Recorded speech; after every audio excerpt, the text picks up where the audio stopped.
From that time on, Jesus began to show his disciples that he must go to Jerusalem and undergo great suffering at the hands of the elders and chief priests and scribes, and be killed, and on the third day be raised. And Peter took him aside and began to rebuke him, saying, "God forbid it, Lord. This must never happen to you." But he turned and said to Peter, "Get behind me, Satan. You are a stumbling block to me, for you are setting your mind not on divine things, but on human things." Then Jesus told his disciples, "If any of you want to become my followers, let them deny themselves and take up their cross and follow me. For those who want to save their life will lose it, and those who lose their life for my sake will find it. For what will it profit them if they gain the whole world but forfeit their life? Or what will they give in return for their life? For the Son of Man is come with his angels in the glory of his Father, and then he will repay everyone for what has been done. Truly, I tell you, there are some standing here who will not taste death before they see the Son of Man coming in his kingdom." Last week we heard of how Simon Peter had a great insight into who Jesus was, that Jesus was indeed the Messiah, the chosen one sent from God. This week's passage of Scripture follows on directly from last week's, but it could not be more different. Peter knows that Jesus is the Messiah, and last week's reading told of that moment of insight where he saw that truth deeply and clearly. But this week we see that even though Peter knows who Jesus is, even though Peter knows that Jesus is from God, Peter's own expectations get in the way of a close following of Jesus. In short, Peter wants Jesus to be the Messiah that Peter is expecting. He wants the Messiah to fulfill his hopes, his dreams.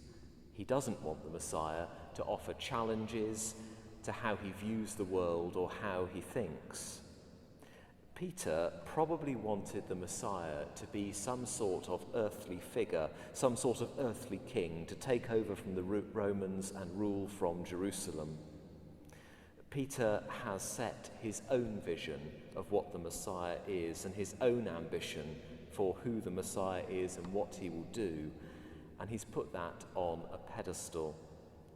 He is so sure of what Jesus should be doing that even though he knows that Jesus is the Messiah, is from God, he still takes him to one side and tries to tell him how he should be behaving.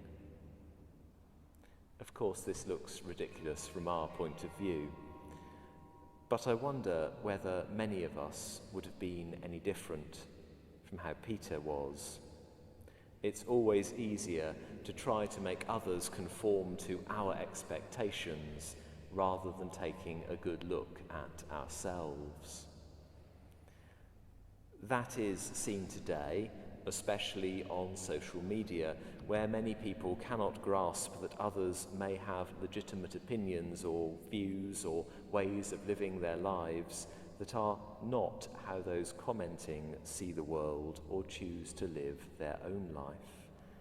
All sorts of incorrect assumptions are made about the motives of those with whom such commentators disagree. And lest we think it's all someone else's problem, we are all in danger of doing what Peter did or what social media seems to proliferate. We are all in danger of trying to shape others. We are all in danger of trying to shape the world and even God into our own image. For some, this is about wanting to control the other. For others, it's about feeling unsafe with the unfamiliar. For others, it may be a total lack of understanding that there may be opinions or ways of being beyond their own. But for all of us, life is so much richer if we embrace the other as other and learn from them. In this, we can deepen our own experience of the world rather than seeking to shrink the experience of others to our own limits. In the story of Peter, Jesus reminds him that God's ways are not Peter's ways, and that Peter's plan needs to align with God's plan and not the other way round. That's true for all of Jesus' followers in Peter's day and throughout history and still today. It can mean radically reassessing what we do or how we live, but this is not to lose our life or our identity, but rather to find it.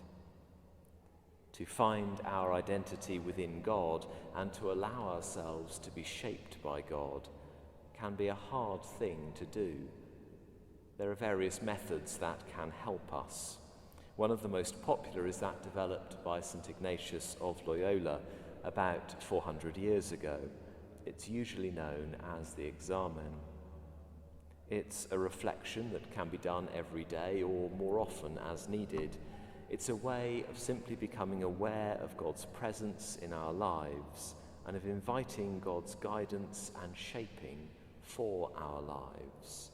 Do look it up, the Examen by St. Ignatius of Loyola. There are other ways of doing this too. Most of us, myself included, spend far too much time thinking that God needs to conform to our ways of seeing things. But we are in good company, for Peter and many others in the Christian tradition have fallen into this trap too. By God's grace, we can get out of it, just as Jesus reminded Peter that he was thinking in a human way and forgetting God's ways. We need to remind ourselves of this danger and allow God's ways and God's shaping into our lives.